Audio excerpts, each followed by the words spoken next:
Buenas tardes, bienvenidos a Lima la Única, Tertulias Digitales. Soy David Pino y en esta ocasión tengo un invitado muy especial, igual que las veces anteriores. En esta ocasión vamos a conversar además con un personaje cuya trayectoria avala todo lo que hoy va a decir. Un amante de la tradición y por supuesto un coleccionista muy amoroso de unos objetos que en esta época adquieren relevancia. Me refiero al arquitecto Javier Luna Elías, que amablemente ha aceptado la invitación. Arquitecto, buenas noches. David, estoy complacido. Estoy muy contento. Como un regalo de Navidad. Un verdadero regalo de Navidad, porque siempre pensé que tú, te conozco hace mucho tiempo y he escuchado mucho de Lima la Única. El nombre me parece de lo más sugestivo y siempre he pensado que Lima es única, Lima es maravillosa, Lima es extraordinaria, pero para quien quiere a Lima. Y para querer la Lima que conocerla. Exacto. Y luego reconocerla. Reconocerla. Miren que ustedes son palabras que yo uso y coincidimos porque uno puede conocer, pero a veces pues no, o no ve. Claro. Hay ojos de ver y ojos de mirar, decían antiguamente, ¿no? Ojos de ver y oídos de oír. Oídos de oír, claro. Decían. Y Lima está llena de consejos, de mitos, de leyendas, tradiciones, cosas que vienen desde antiguo, ¿no? Lima si nos pusiéramos realmente a entenderla, yo creo que nadie puede sintetizar mejor a Lima que Chabuca. Chabuca Granda. Yo siento una predilección porque ella nos enseña a todos. Ella es una mujer que no era limeña, una mujer provinciana. Pero la cantó, casi como un modelo. La vivió, la respiró. Contó. La contó y la vivió. Más que la cantó, la contó. Ella sabía contar muy bien quién era Lima. Esta es la Lima que quiero, esta es la Lima que lloro. La ciudad de mil quimeras, la del trapío que añoro, la que dio la marinera, la que sabe resbalosa. ¿A qué volver la amorosa si esta es la Lima de veras, la única? La Lima de veras, sí, la Lima la única. Mire, justamente también vamos a conversar de eso en instantes, porque sé que usted tuvo un programa durante muchos años dedicado a Chabuca en Telestéreo. Hablaremos de eso en un momento. Sin embargo, yo debo contarle algo. Ese es mi tercer programa, ¿no? Pero si hubiera sido mi programa, hubiera empezado en marzo o en abril, igual lo invitaba. Porque aunque si bien es cierto la coyuntura navideña hace pensar en el mayor coleccionista de nacimientos conocido aquí en el Perú, que es usted, yo hace tiempo quería conversar con usted. Así que esta es una oportunidad, no solo para hablar de nacimientos, al cual usted nos va a dar unos detalles, sino de mucho más. De cómo estamos viendo a Lima ahora, de cómo la queremos y también cómo muchos la odian, ¿no? Porque hay gente que lamentablemente odia a Lima sin saberlo, de repente. Es problema de ellos. Problema de ellos. Absolutamente. Yo creo que en toda relación de a dos, como es Lima y tú, o nosotros, o usted que nos mira, debe de haber esa comprensión. Lima no es maravillosa y linda porque la cuida el ministro de turno. Lima no debe de ser importante porque tuvo alguna vez un presidente que más que presidente fue alcalde, como fue Leguía, que fue tan benefactor de Lima. Lima nos pertenece a quienes habitamos la ciudad. Y Lima no es bella porque el alcalde tal o cual disponga 1000 barredores, sino porque usted que nos mira no la ensucia.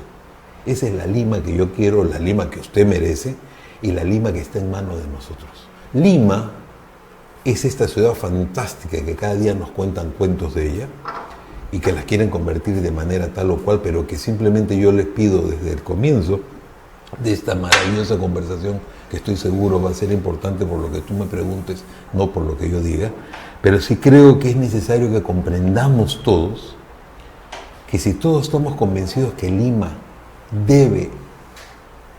el que no nació debe de conocer la Lima que vimos, suficiente. El que no ha nacido todavía en Lima tiene el derecho de ver lo que hemos visto nosotros. No estoy hablando de la Lima del siglo XVII, del XVIII, no. Yo estoy hablando de la Lima que yo he logrado ver. Así es. Y yo quiero que mis nietos, que ojalá los tengan, y mis bisnietos, descubran esa Lima que yo descubrí con ojos provincianos, pero que me parece entrañable, fascinante y única. Arquitecto, usted, como dije al principio, tiene una trayectoria que lo avala. Usted ha sido director del Museo de la Nación, ha sido viceministro de Cultura. Usted ahora nos comentará unas anécdotas, ha tenido que ver de cerca muchas veces las limitaciones que se tiene desde cargos como estos para poder gestionar y conservar la cultura. Sí. Bastante, seguramente. Sin embargo, a pesar de ello, como usted muy bien ha dicho, los vecinos son los que tienen los ciudadanos, la gente que camina por esas calles, son los que tienen esa responsabilidad, primero de conocer Lima. Pero ¿cómo se conoce Lima si nadie se le enseña? Bueno, pero ahí viene el problema, pues los vecinos eligen a un alcalde. El alcalde, en palabra árabe, alcalde, es el que va adelante, el que lleva la manada. Él es el que supuestamente nosotros elegimos, al que más nos parece, para que dirija esta ciudad, y nosotros continuamos junto a él. No todo el mundo tiene por qué querer Lima si nadie nos las ha enseñado. O sea, no hay un curso en los colegios. Yo pertenecí a un grupo maravilloso que formó parte de mi identidad, que se llamó Jueves, una asociación artística y cultural. Lo increíble es que en este grupo de muchachos, que éramos normalmente un grupo de gente que podíamos reunirnos en las épocas cuando nadie podía viajar, yo les hacía tours a Lima. Yo era iqueño y yo llevaba a mis amigos limeños a que conocieran la ciudad. Lima. Yo les llevaba a Barrios Altos, nunca habían ido, no sabían que existía. Entonces eso pasa con la ciudad. Mucha gente no sabe qué es la Quinta Jerez, no sabe qué es la muralla de Lima, no sabe la historia, no sabe de la Lima, de la legua, del Callao, no tienen idea qué cosa era un virrey y solamente ha escuchado cuentos, a veces mal contados, que han hecho que Lima no se conozca. Se le conozca más que nada de una manera turística, entre comillas, porque la gente viene a ver la curiosidad. Por ejemplo, una cosa que a mí me sorprende mucho es la gente que va a la Plaza Martín a ver el error del monumento en la llama. Y la gente lo repite jocosamente. O sea, ¿qué significa eso? ¿Que acá aceptamos cualquier cosa? No es posible. Sí, a mí y nadie corrige, nadie le ha contado, nadie le ha dicho la verdad. Nadie dice, por ejemplo, la maravilla de diseño de esta plaza. Yo considero que es una de las más bellas. Yo considero dos plazas maravillosas en lo que yo he conocido. Y puedo decir que sin duda una es la Plaza San Martín y la otra es la Plaza San Francisco del convento de San Francisco en Arequipa. Ajá, claro. Dos espacios arquitectónicos absolutamente extraordinarios, pero lo que la gente, como bien dices tú, va a ver al monumento de San Martín, que es esta maravillosa escultura de Ben-Hur, que es San Martín cruzando los Andes, que torpemente lo han pintado, el mármol, y lo han pintado con esmalte. Entonces, bueno, eso es una cosa. Otros van a ver la llama votiva, que el escultor escuchó y dijeron, tiene que tener una llama, y él pensó que era un auquémido, y pues, en lugar de la llama votiva puso una... Cuando no es un error, es una torpeza. Así es. Pero nadie descubre que entre la parte donde está el Cine Metro y el Hotel Bolívar, que además tiene un nombre maravilloso, porque dijeron, ¿cómo se va a llamar este hotel del Bicentenario Ayacucho? Rincón de Muertos. Rincón de Muertos. Entonces pongamos un nombre. Alguien inteligente dijo frente a San Martín solo Bolívar. Bueno, eso es muy bonito, pero frente al metro hacia el Bolívar hay una diferencia de 1,60 m. Así es. La pendiente. Así es. Que el diseñador ha hecho una especie de terraplenes y de pequeñas gradas imperceptibles. Sí. Así es. Y que tú caminas con una holgura. Era Plaza Bella, Plaza Bella. Se perdió una calle, aunque es bella ahora, pero se perdió una calle cuando se abrió, la calle Faltriquera del Diablo. ¿No? Que curiosamente... No hablemos de ese tema porque ahí nos echamos a llorar, pues. Sí, pues. Porque claro, siempre ha habido la idea, pero lo que sí hay que decir es que no significa nada los ensanches. Desde ya hay que entender, nada es mejor que lo que hubo anterior, que hay que preservar. Lima tiene como una única solución, desde ya hay que decirlo, es el eje de la avenida Tacna, Abancay, Nicolás de Piérola y el río. Eso hay que volverlo peatonal, eso estuvo hecho para calesas, para caminar a caballo, no para entrar con los autos, no para el deterioro que tiene, no para esta gente que todo el mundo piensa que tiene que llegar a la puerta del destino, con el taxi o con el auto o lo que fuere. Lima hay que cuidarla, Lima hay que guardarla, Lima es única de verdad, pero la seguimos mirando como la capital de un país en el cual todo el mundo es provinciano y todo el mundo añora su provincia. Sí, pues. Entonces, claro, la gente que maltrata a Lima no hace eso en su provincia. Sí, cierto. Pero hay que decirlo, Lima no es el gran cenicero, Lima no es el gran botadero, Lima, por favor, hay que simplemente mantenerla limpia y luego descubrirla. Yo siempre digo, hagamos un ejercicio para entender el privilegio de vivir en una ciudad magnífica. Miren el segundo piso. Sí. El primero lo hemos arruinado todos los limeños. Sí. Hemos permitido estos comercios. Lima va uno y huele a comida, huele a papa frita.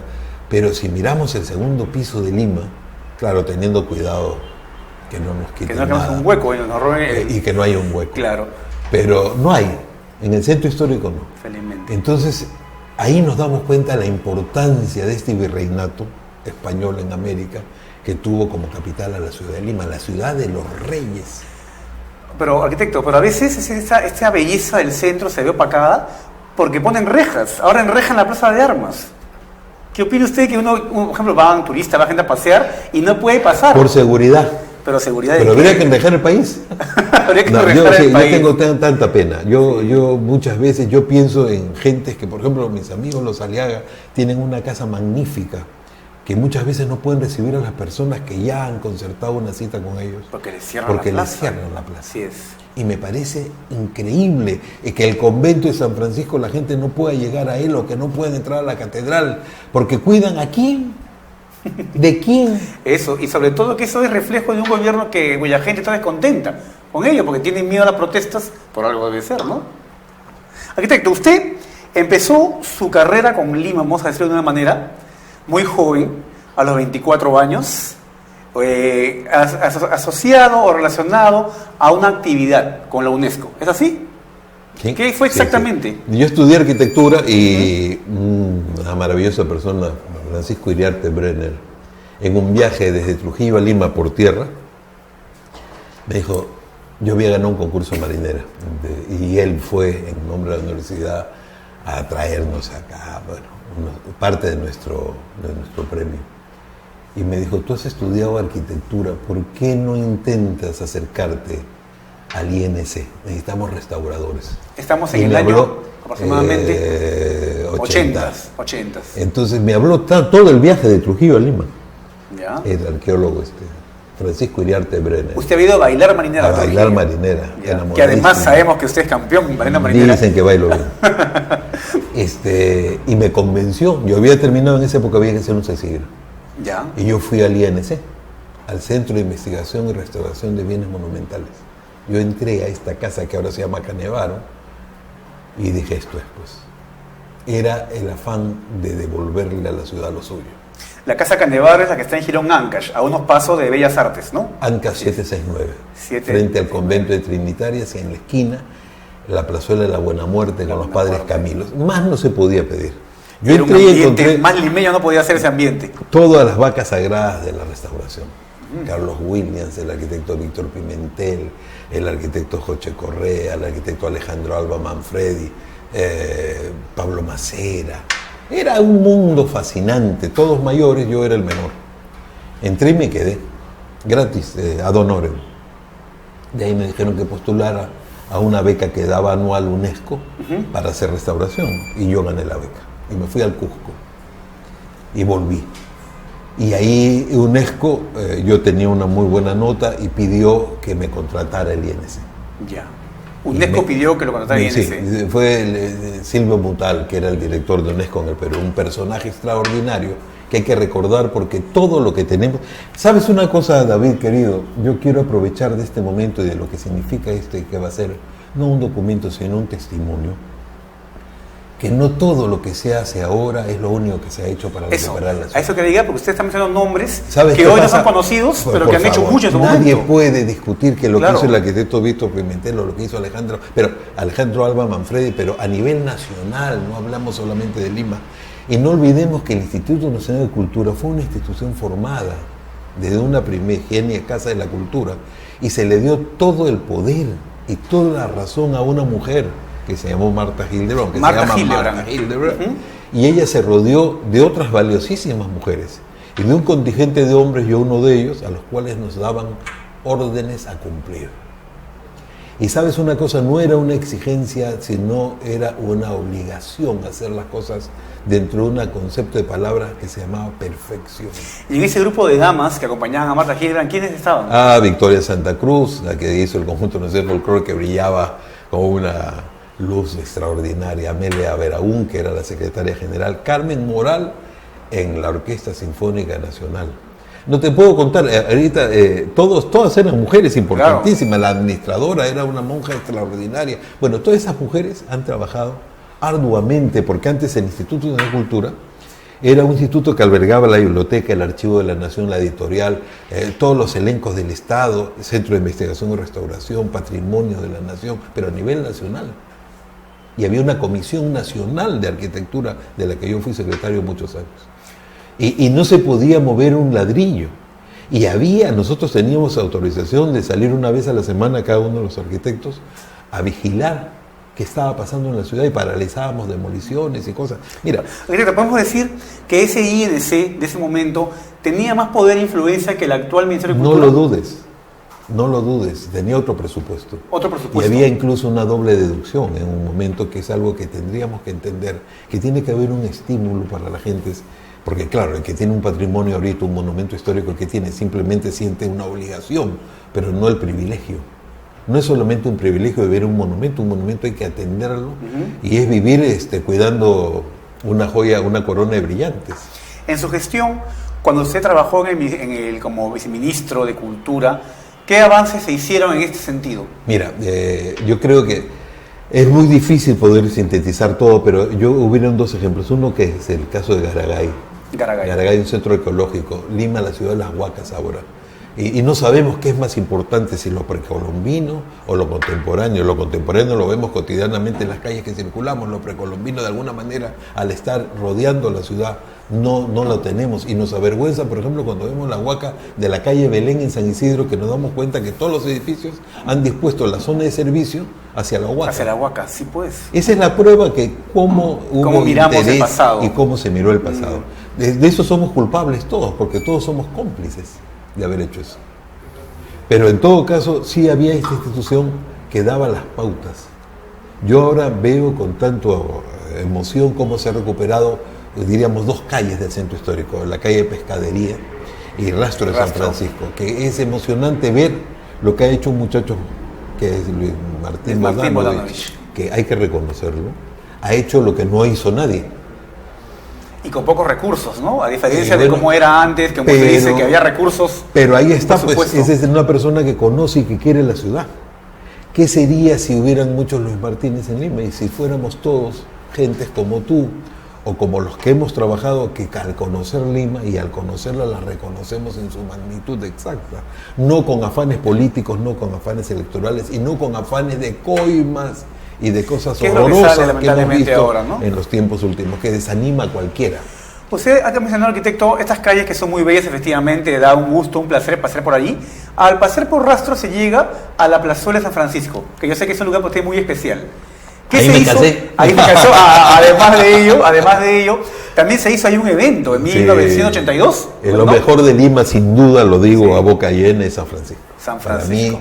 Para mí no existe el Escorial nada de América, que le llamaban en otra época, ¿no? Pero más que el Escorial, ¿por qué comparar?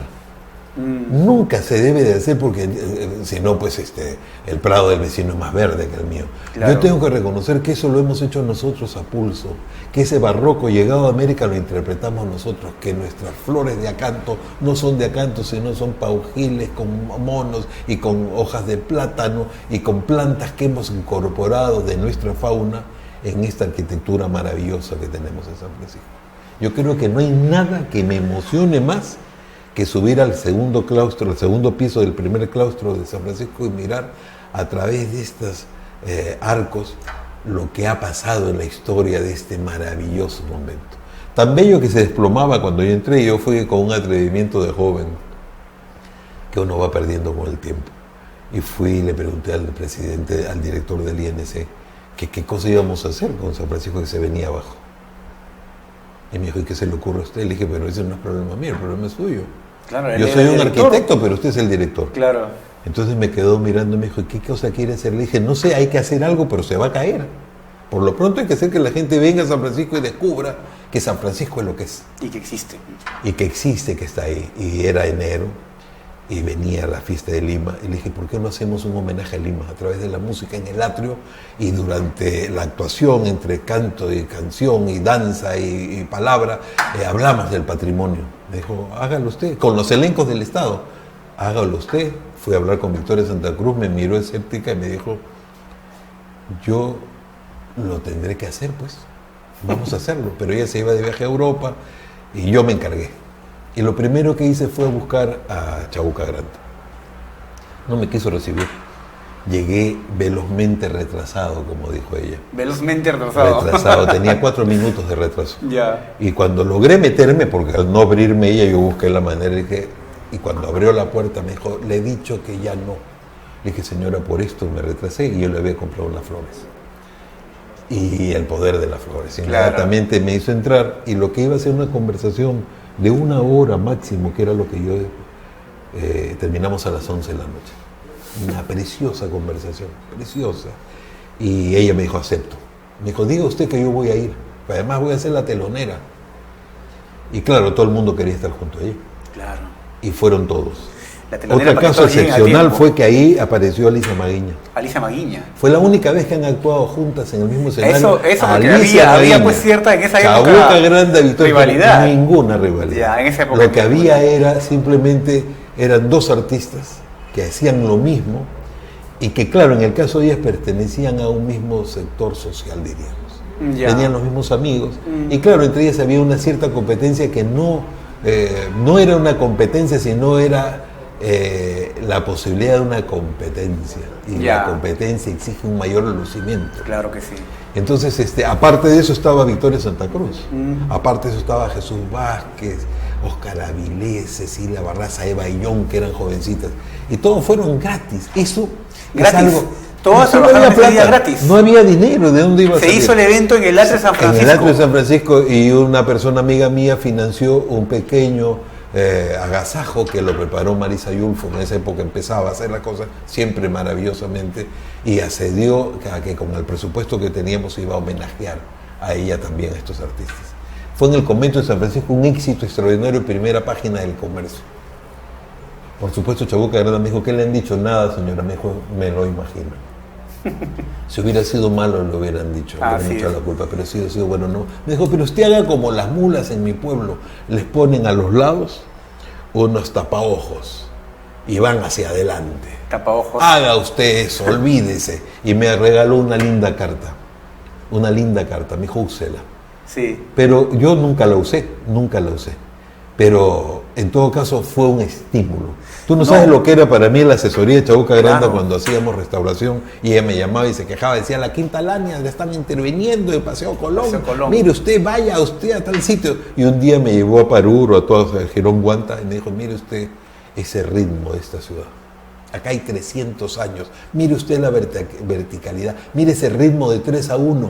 Eso me lo enseñó Chabuca Granda.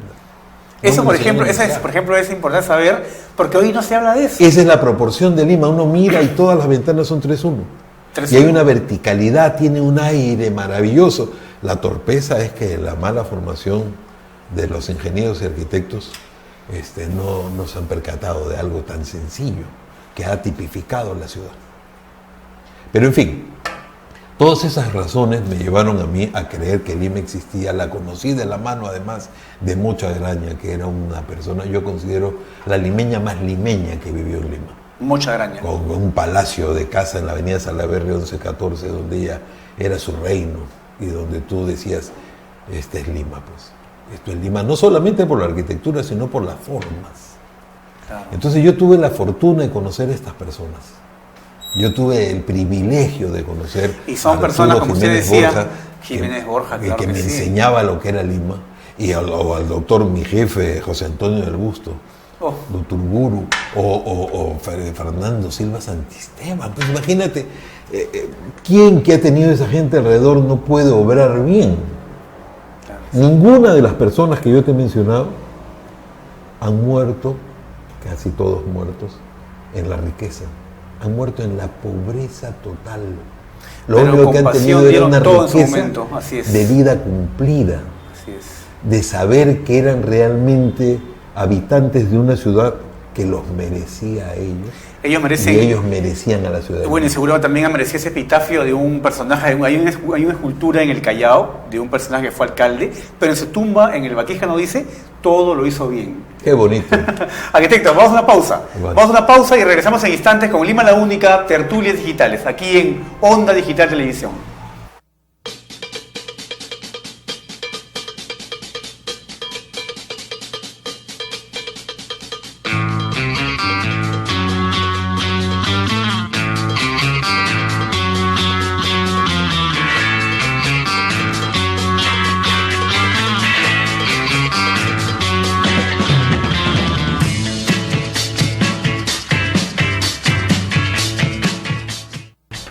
Amigos, bienvenidos nuevamente a Lima la Única, Tertulias Digitales. Una pequeña falla técnica, pero ya estamos aquí para continuar con la conversación tan importante e interesante con el arquitecto Javier Luna Elías.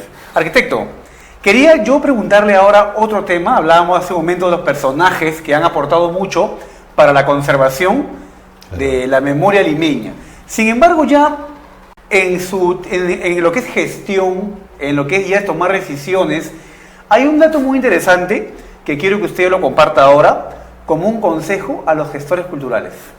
Usted fue director del Museo de la Nación y en su gestión se logró que el Museo de la Nación tenga más visitas que Machu Picchu.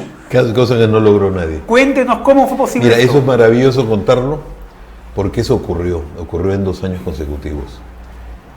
Nadie lo comentó, pero es verdad. O sea, siempre en todos los gobiernos, todo el mundo sabe la importancia que tiene Machu Picchu. ¿Qué pasó con nosotros? Nosotros encontramos un museo que ya estaba listo para ser cerrado, como luego lo hicieron. Pero yo tenía el trabajo y la memoria de Fernando Cabieces, que fue un científico, un hombre que amó al Perú de una manera como poca gente yo he visto. Un conocedor de nuestra realidad, un hombre que había nacido en México, pero un hombre extraordinario. O sea, no era peruano, Cabieces. Fernando no nació en el Perú. Ya. Su padre era diplomático, él nació en México, se formó en Estados Unidos y se vino a Estados Unidos caminando, una vez que se graduó de médico. Un personaje extraordinario.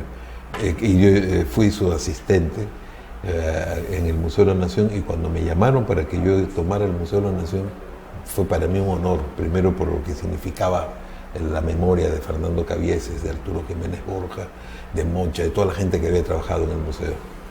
Y entré y encontré todos los problemas del mundo y cero presupuesto, como ocurre. Pero nosotros tenemos convenio cultural con todos los países, que en ese momento eran 57 embajadas acreditadas en el Perú. Entonces yo comencé a ofrecer el museo como espacio cultural a las agregadorías culturales.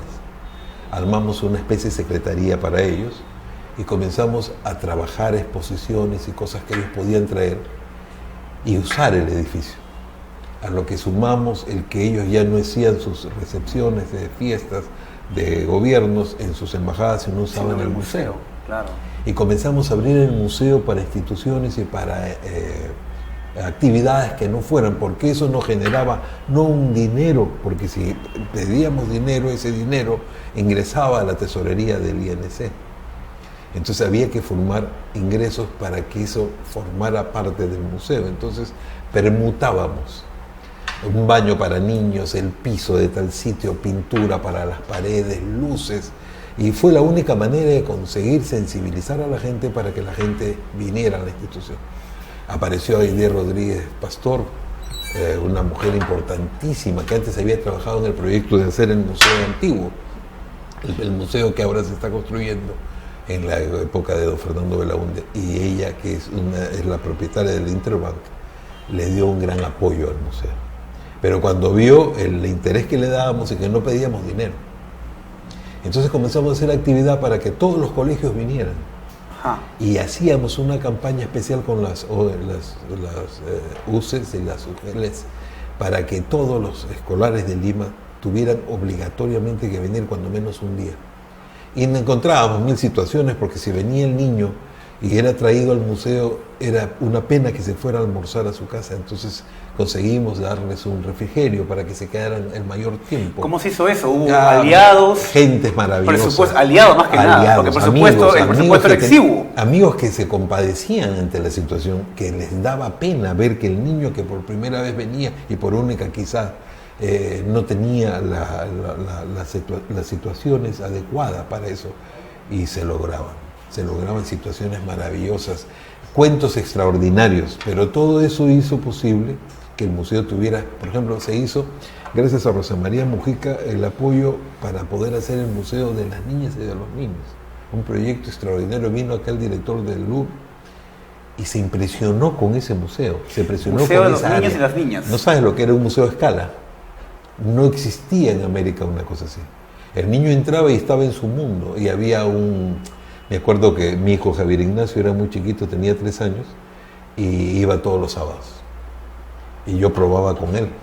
si pasaba por el puente colgante, si sentía que eso era su espacio. Mi hija, de 5 años, era un poquito más grande, y eran unos críticos severísimos. ¿Y qué cosas había en la exposición? ¿Qué tipo había de una elementos? parte precolombina. Precolombina. Primero entrabas, después entrabas a un recinto inca, después cruzabas a través de un puente colgante y encontrabas la aparición de un arco pintado como una iglesia, habíamos copiado algo de agua y lillas, y aparecía una cruz de camino. Y la cruz de camino te llevaba al barroco, a la idea de la historia, la aparición de los virreyes, aparecía la república, aparecían las tapadas, y aparecía una plazuela donde los niños podían subir y en un balcón podían jurar la independencia. ¿Y qué pasó con ese museo? Después vino un proyecto para hacer ahí la reunión de los presidentes que venían, y por supuesto hicieron restaurantes y todo porque venía un grupo enorme de gente a usar este espacio que era un centro cultural, y lo desactivaron íntegro. Por supuesto nadie almorzó ahí, ya había el boom gastronómico de Lima y todo el mundo salió a almorzar, y desactivaron todo este trabajo que se había hecho, porque además habíamos conseguido un maravilloso embajador, el embajador John Hamilton, trajo una exposición que se había hecho del Perú en Phoenix, y todo el montaje de la exposición lo trajeron de regalo, pero había que traerlo y desaduanarlo y no teníamos plata. Él hizo un desayuno en la embajada americana. Mira lo que se logra con gente amiga y con buena intención. Porque esa es gestión. Y bueno, una gestión. Él hizo un desayuno, invitó a mucha gente, me invitó a que yo hablara, y después él se levantó con una señora que era la segunda de la embajada y pasaron sombrero. Y conseguimos la plata para desaduanar los bienes que íbamos a traer, que eran 97 vitrinas, que ya te puedes imaginar las vitrinas americanas, y paneles, frisos, con que se había montado esta exposición de Phoenix. Y con eso se montó el Museo de los Niños. Entonces me parece que hay una cosa clave. Para hacer gestión y para lograr lo que se logró, fue importante el apoyo de gente amiga, apasionada e involucrada. Y yo te voy a contar una cosa que puede servir de mucho. El gran apoyo fue de mi esposa. En el caso mío, ¿sí? Yo no tenía nada que ofrecer en el museo. Entonces mi esposa, invitábamos a las personas que queríamos a la casa, mi esposa los halagaba, preparaba algo maravilloso, y de ahí nos convertíamos en amigos. Y ellos veían la intención y no tenían reparo. Claro, para que era ayudar. transparente. Porque además no había nada, nadie pedía dinero. Exacto, no había Yo nada. me acuerdo una vez el señor Wong me pidió el sitio para casar a sus hijas, y el alquiler del local era de 3.500 soles. Entonces yo, como le iba a cobrar al señor Wong 3.500 soles, cuando estaban las pistas como estaban, los baños estaban como estaban, y le dije, señor Wong, el espacio es suyo, déjeme usted ver cómo yo arreglo esto, porque yo sabía que lo que él iba a invertir en el matrimonio de su hija. No sabes lo que fue. No sabes cómo quedaron los jardines, no sabes cómo quedaron las pistas de estacionamiento, porque había que volverle a poner todo el piso, el pavimento, la pintura. Por supuesto, era una generosidad. Al final, tan generoso Erasmo Wong, dijo, no debe usted tener problemas, arquitecto, aquí está mi alquiler. Además de toda la donación que había hecho, ¿no? Wow. Eso es... Pero es que porque yo la intención previa... Bien, claro, pero él había conocido que nosotros cumplimos 10 años en el museo, y se celebró una gran fiesta que vino don Javier Pérez de Cuellar, que en esa época ya era el vicepresidente del Perú y había cumplido ya su función en las Naciones Unidas. Y él fue con su esposa Marcela, que luego Marcela hizo cosas maravillosas, porque era la mejor promotora cultural que hemos tenido. Lamentablemente murió. Pero en esa fiesta yo simplemente fui al señor Wong y le dije, somos un museo nacional, cumplimos 10 años, ¿por qué no podemos tener unas bandejas de vino peruano rojo, blanco y rojo? Y lo único que le pido es que nos inviten ustedes como Wong. Podemos poner una publicidad de Wong, pero de flores, porque no vamos a poner nada de publicidad junto a un tapiz Paracas. Entonces él me miró y me dijo, ¿qué cosa es? Y le conté. Me dijo, no se preocupe, no tienes idea de lo que él presentó.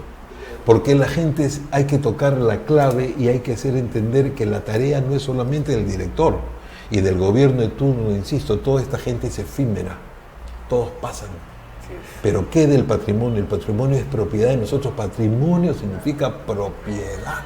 Herencia. La herencia, que es una palabra preciosa, nadie debe renunciar a la herencia.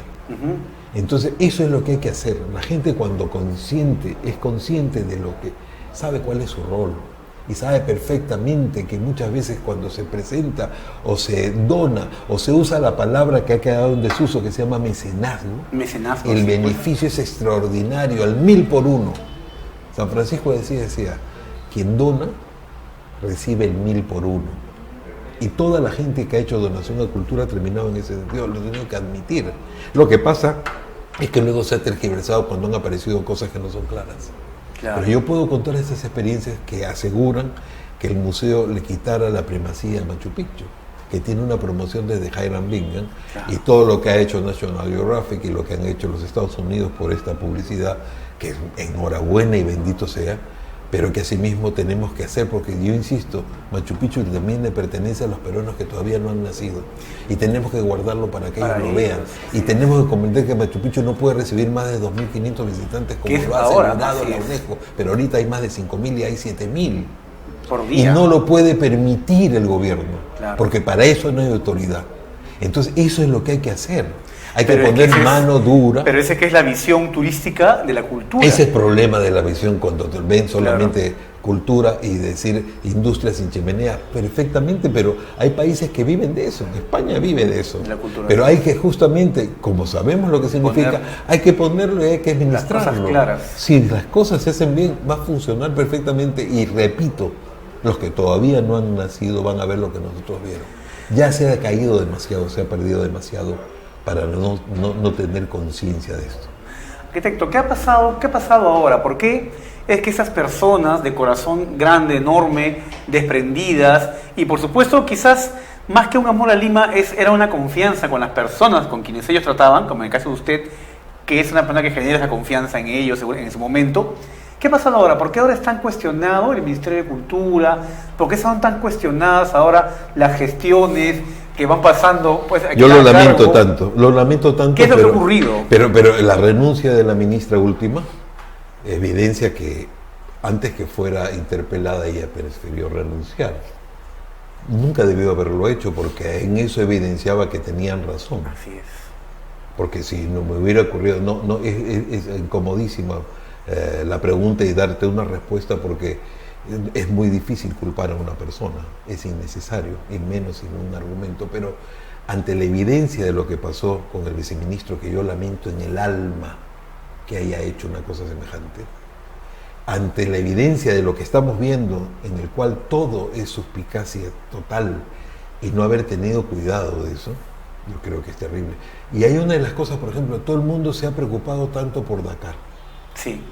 Por favor, todo el mundo sabe perfectamente los informes de gentes valiosas que están atrás de esto. Hay mucha gente que se ha quejado ante las autoridades, hay mucha gente, instituciones, agrupaciones, gentes que realmente protegen Nazca y que han dicho, por favor, no nos damos cuenta que somos el único país del mundo que acepta este violento trote. En varios países ha sido ya por favor, dejado de lado. Nadie lo ha querido hacer, porque claro, el problema además no son los señores que van en la ruta, que supuestamente están autorizadas por el gobierno. El problema está en la gente que van a ver y se meten donde no deben. Pero bueno, hemos visto casos anteriores cuando gentes supuestamente cultas e inteligentes e ilustradas entraron con Greenpeace para hacer un mensaje sobre las propias rayas. Y yo no sé qué pasó.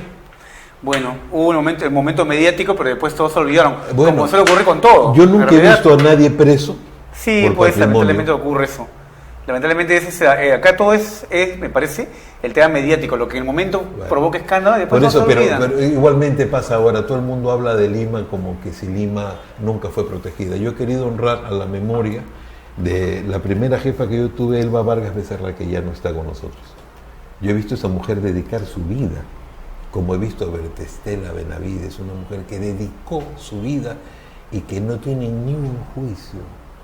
Limpios, como no lo tengo yo, con mucho orgullo, ¿no? O sea, eso es importante, haber pasado por el Estado, en el caso mío 42 años, dedicados al Estado.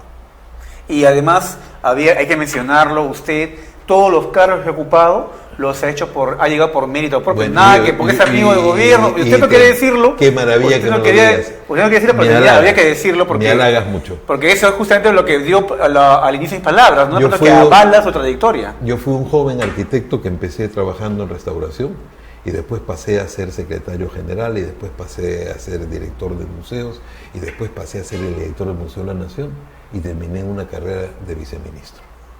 Y honrosamente te digo que salí por la misma puerta que entré, por la puerta grande, y lo mejor es que cada vez que yo llego, las gentes que sobreviven siguen reconociendo mi trabajo. O sea, no pasó nada, fue estupendo. No hubo ninguna cosa que ocultar ni de la que sentirse incómodo. Excelente. Arquitecto, su pasión es Lima, queda clarísimo.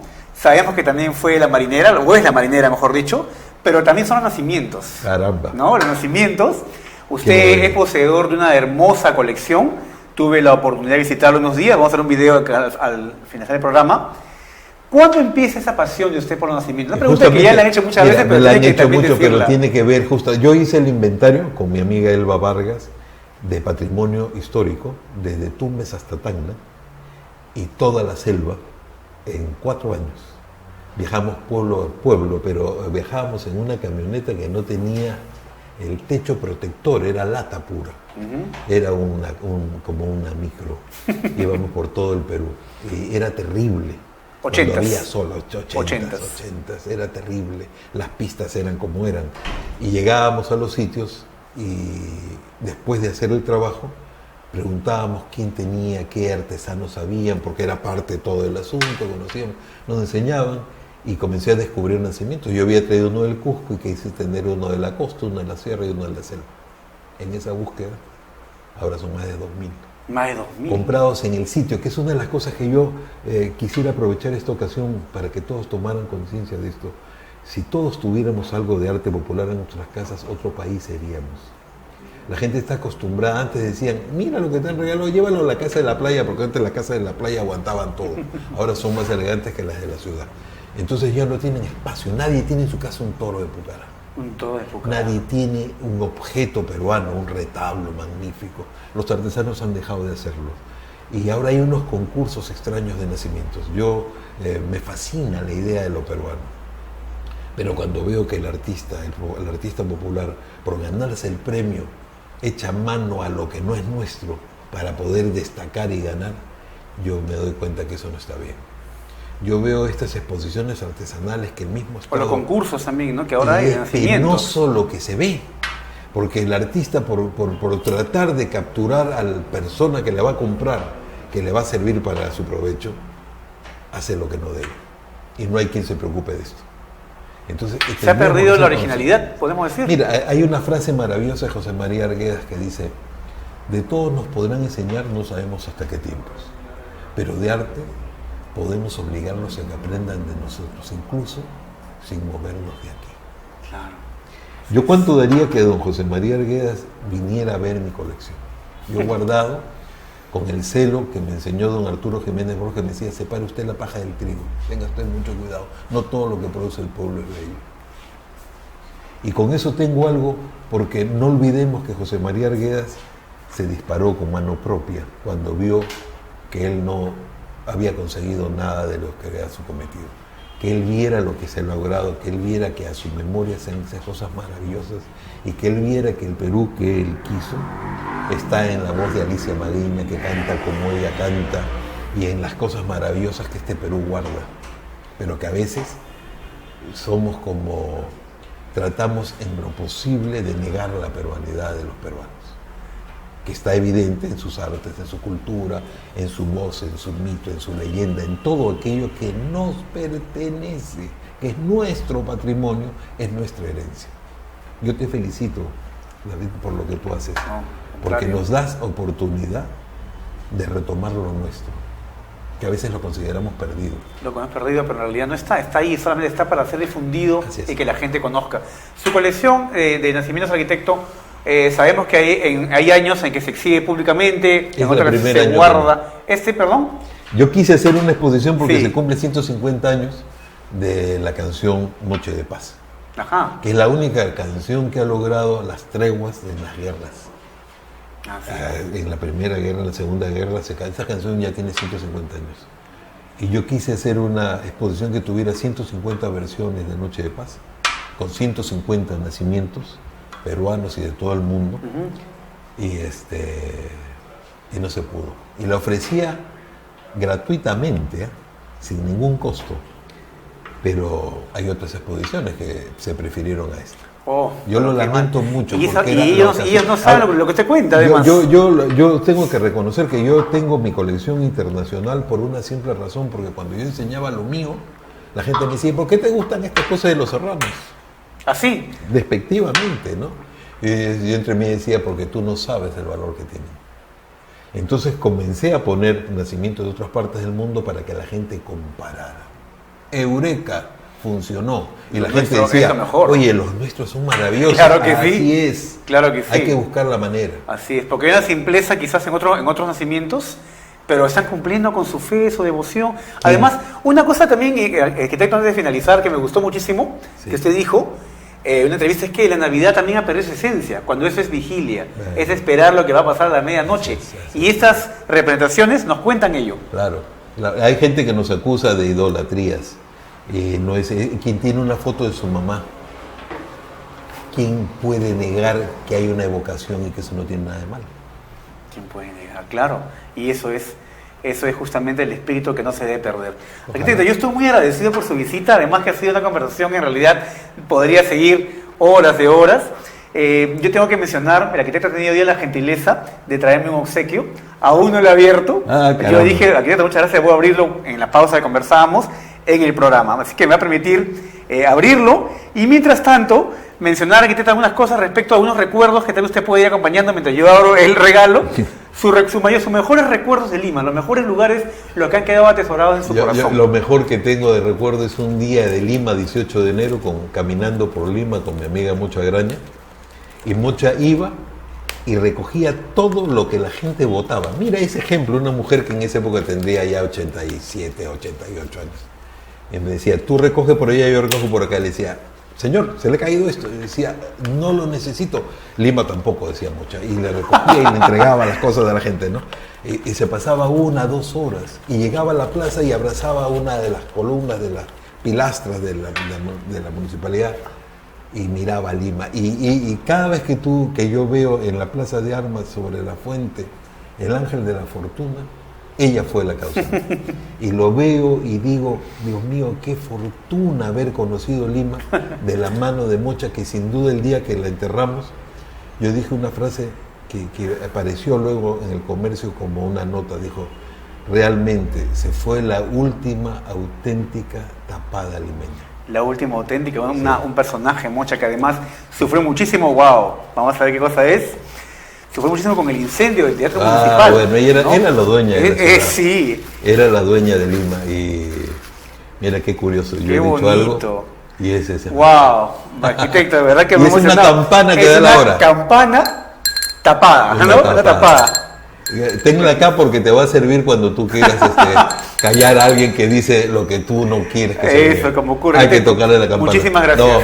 Muchísimas gracias. Para mí ha sido de verdad un gusto tenerlo aquí, conversar con usted bastante sobre Lima. Usted conoce mucho. En realidad hay muchos temas que han quedado en el tintero. Estoy muy emocionado por este presente. Una tapada limeña en forma de campana. Para Lima la única. ¿Qué puede haber más ejemplar que una tapada? Qué bello presente de Navidad. Desearles feliz Navidad. Muchas gracias. Quiero finalizar el programa, amigos. Gracias por su compañía, su sintonía. Viendo un video de la colección de los nacimientos del arquitecto Javier Luna Elías. Nos vemos el próximo miércoles con otro gran invitado aquí en Lima la Única, Tertulias Digitales. Hasta la próxima. Aleluya,